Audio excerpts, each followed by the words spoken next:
Merhabalar, kanalıma hoş geldiniz. Bugün sizlere bu tatlı kurbağacıkların yapımını anlatacağım. Öncelikle iplerim Peria X Large kullanıyorum ben. Bunun ayarında dilerseniz Nako denim ya da Yarnat jeans kullanabilirsiniz. Tığım 2,5 milim tulipin tığını kullanıyorum. Şimdi kafa yapımıyla başlayalım. Sihirli halkamızın içerisine 6 tane sık iğne yapıyoruz. Hemen böyle başlayalım. İçerisine 1, 2, parmağımı çıkardım. Sihirli halkamı küçültüyorum. 3, 4, 5 ve 6. Bakın şöyle de sayabilirsiniz. 2, 4 ve 6. Şimdi sihirli halkamı kapatıyorum ve küçültüyorum. Şimdi karşıya 6 tane arttırma yapacağız. Hemen karşıya geçtim. İlmeğimin içerisine bir tane battım. Aynı ilmeğin içerisine tekrar batarsam arttırmış oluyorum. 2, bir yandakine 3, aynı ilmeğin içerisine tekrar battım. 4, bir yandakine 5, aynı ilmeğin içerisine tekrar battım. 6, 7, 8, 9, 10 ve 11 ve 12. Toplamda 12 sık iğne elde ettik.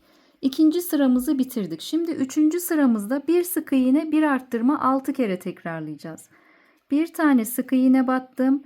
Bir yandakine arttırdım. Bu bir tane. Şimdi diğer yanına bir sık iğne, bir yandakine de arttırma yaptım.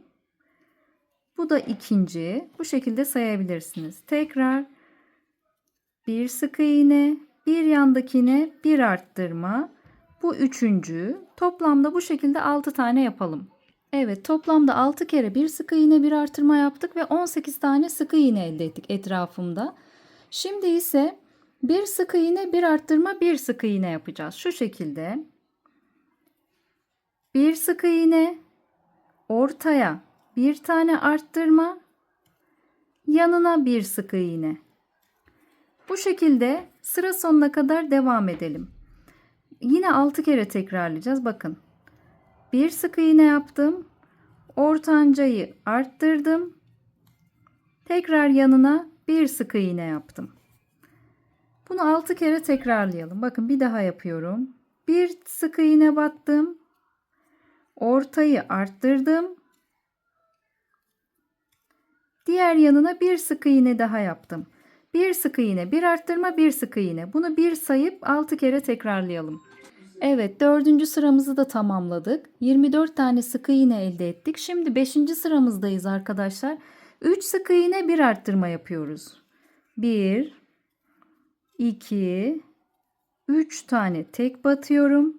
Bir tane arttırıyorum. Bunu da yine 6 kere tekrarlayacağız. Bu birincisiydi. Şimdi yine 1, 2, 3 ve arttırma yapıyorum. Bu da ikinciydi. Sıramızın sonuna gelene kadar 6 kere tekrarlayalım. 3 sık iğne bir arttırma. Evet, 5. sıramızı da tamamladık. Etrafında 30 tane sık iğne elde ettik. Şimdi 6. sıramızda ise 2 sık iğne yapacağız. 1, 2 sık iğne yaptım. Ortayı arttırıyorum. Bir tane arttırma yapıyorum. Tekrar 2 sık iğne yapıyorum. 1, 2. Bu birincisiydi. Tekrar yapalım. 2 tane sık iğneyi tek batıyorum. Ortancayı arttırıyorum.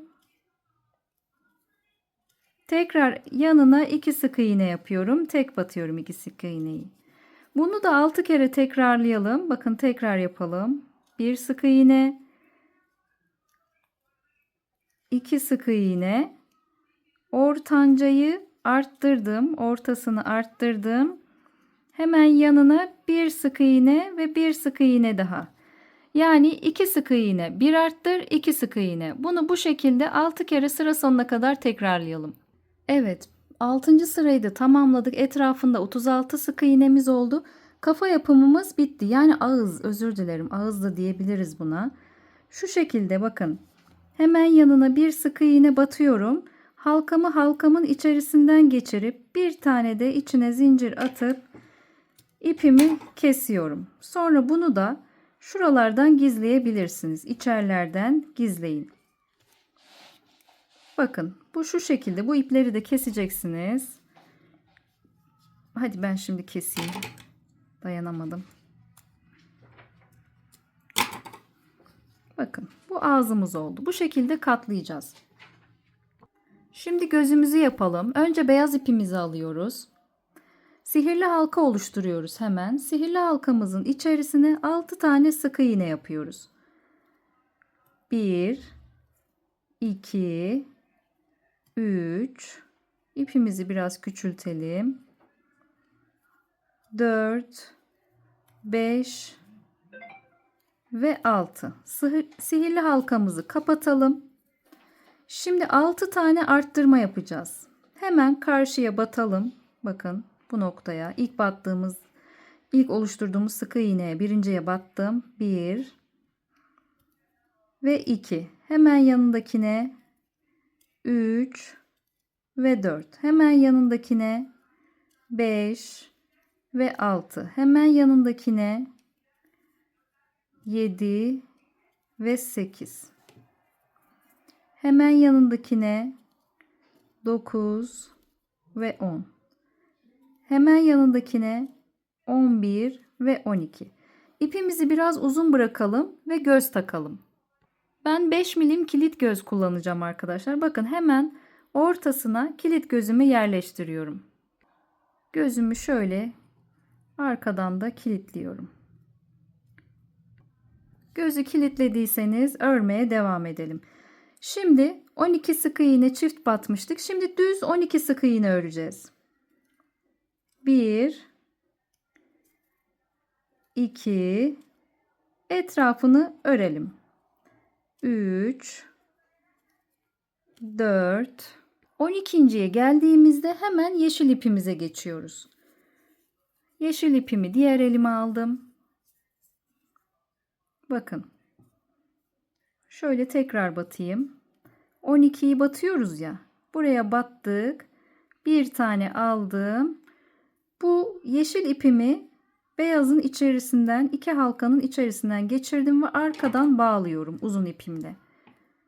Kısa yeşil ve beyaz uzunu bağlıyorum. Şimdi yeşil hariç diğer iplerimizi keselim ki yolumuza çıkmasınlar. Şimdi yeşil ipimle arka ilmeklerden alarak örüyorum. Yani şu şekilde buradan değil de sık iğne örer gibi değil de ortasına batıp arkadaki ilmekleri alarak 12 sık iğne yapıyorum. 1 2 3 4 5 arka ilmeklerden alarak 6 yani BLO tekniğiyle 7 8 9 10 11 ve 12. Şimdi ise 6 tane azaltma yapıyoruz. Bakın 2 ilmeğimi aldım. Buradan çıktım. Bu bir. Hemen yanındakinden bir tane ön ilmeğinden aldım. Bir tane diğer yanındakinden aldım. İkisini bir çıktım. İkisini bir çıktım. Bu da 2. Üçüncüyü yapalım. Bir ön ilmek aldım. Diğerinin de ön ilmeğini aldım. 3 4 5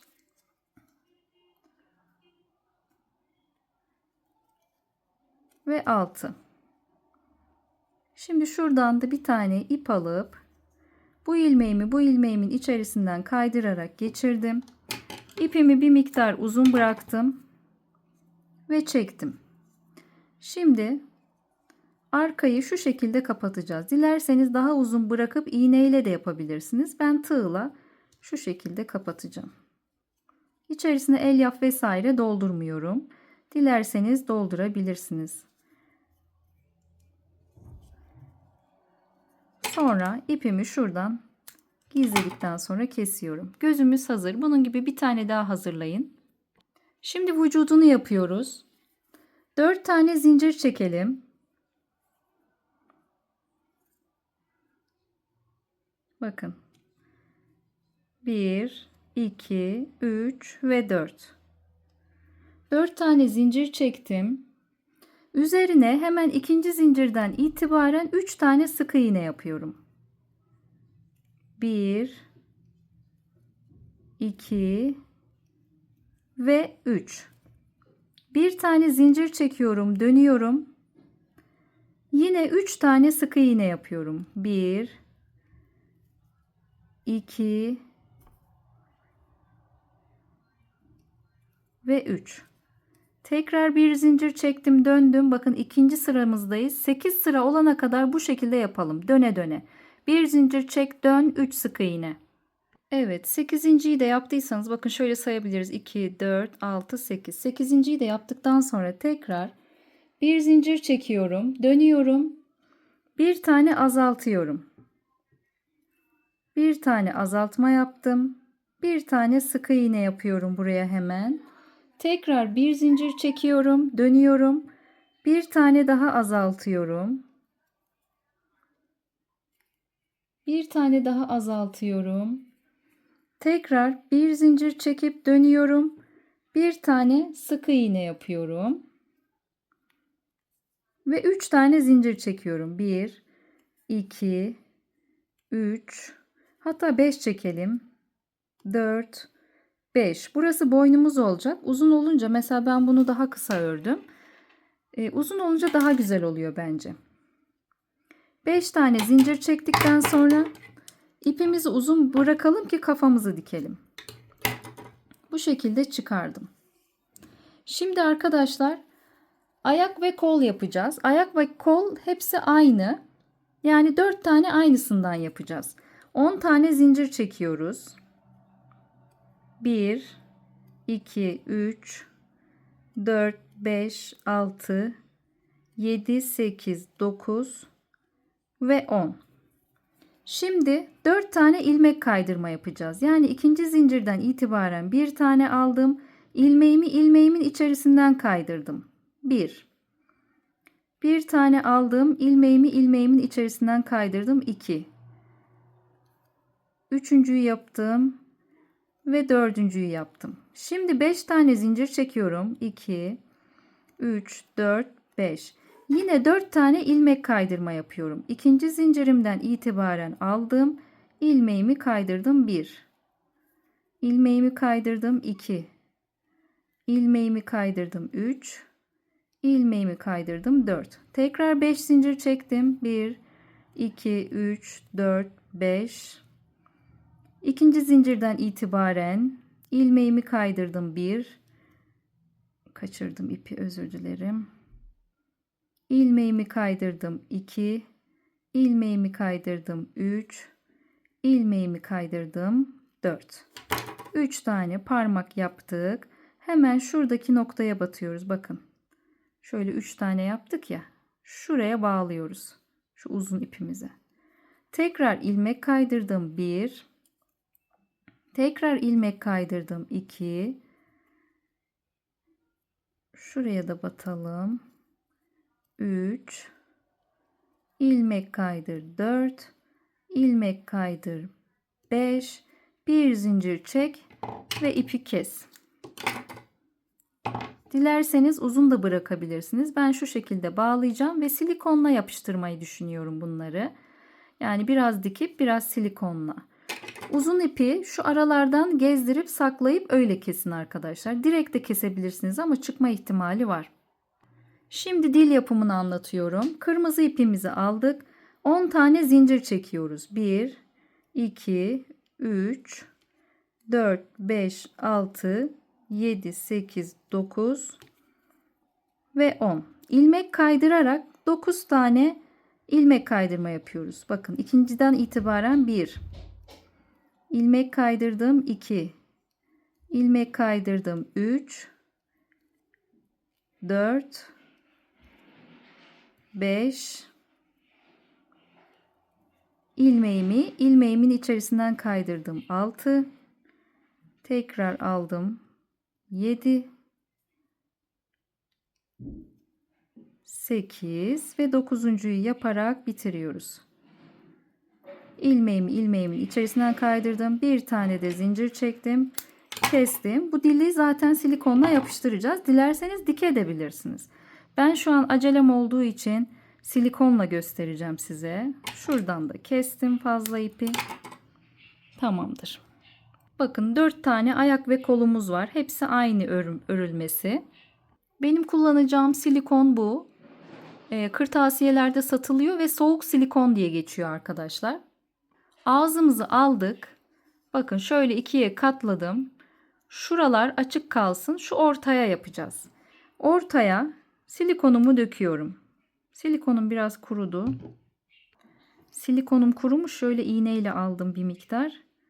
Bu şekilde buraya sürelim. Daha şöyle çekeyim. Dilimizi getirip yerleştirip yapıştıralım. Bir süre beklesin bu. Dilerseniz şuralardan dikebilirsiniz alttan üstten. Kafayı dikerken o da güzel olur. Şimdi gövde ipimi aldım. Kafa için ipi uzun bırakmıştık ya gövdede. Şimdi bakın sağlam olsun diye şuradan geçireceğim. Gövdemizi buraya dikelim.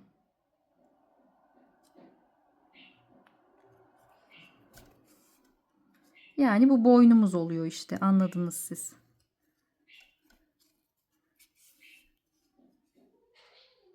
Dilerseniz şuradan da yapabilirsiniz. Ben bunu mesela çok dipten yaptım. Ama uzun boyunlu örenler olmuş. Onlar daha hoşuma gitti. Bunu da uzun boyunlu yapmak istiyorum. Şimdi arkadaşlar bakın hemen aynı ipimle gözlerimi yerleştireceğim. Gözlerimin yerini belirledim. Bir tanesini aldım. Şu şekilde alttan dikelim. Yan yana dikeceğiz. Yine kafa ipimi, bakın gözleri diktim yan yana. Buradan kafa ipimi geçirdim, kollara geçiyorum. Şöyle ipi aralardan gezdirerek yapabilirsiniz. Hemen şuraya bir kolu dikeceğim mesela. Çok da gerdirmeyin. Şöyle çevirelim. Alalım kolumuzu. Bir koldan, bir bedenden bu şekilde dikelim.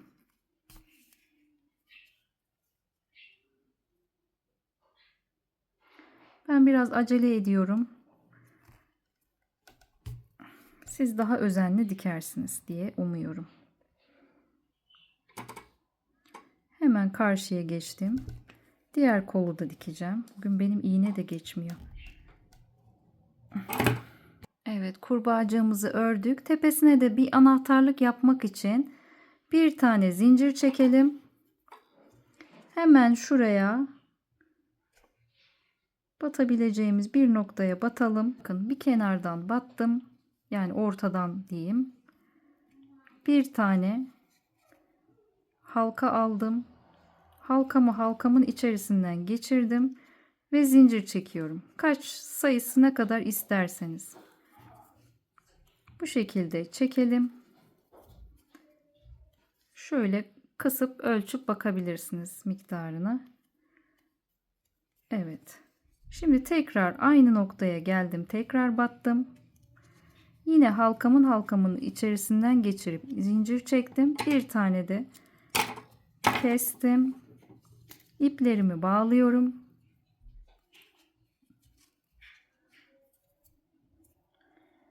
Ve yine dilerseniz ipi uzun bırakıp aralardan da geçirebilirsiniz. Şu ağzın içine de saklayabilirsiniz.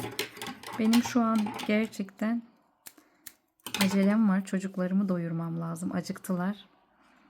Kusura bakmayın o yüzden. Yoksa şöyle ipi uzun bırakıp şöyle ağzın içerisinden gizleyip kesebilirsiniz. Evet, tatlı kurbağalarımız bitti. Bakın şuna ben anahtarlık halkası da ekledim. Ya da dilerseniz bu ipi uzun bırakıp bu şekilde de yapabilirsiniz. Ve ütü basmanız gerekiyor arkadaşlar. Bunu böyle yapın. Kollarını, ayaklarını düzeltin. Güzel de bir ütü basarsanız çok güzel kırışmaz. Ve bundan güzel de bir kitap ayracı olur. Bedenini uzun tutarsınız. Mükemmel tatlı bir kitap ayracı da yapabilirsiniz. Eğer videomu beğendiyseniz kanalıma abone olup yorum yaparsanız çok mutlu edersiniz beni. Beğeni bırakmayı da unutmayın lütfen. Görüşmek üzere.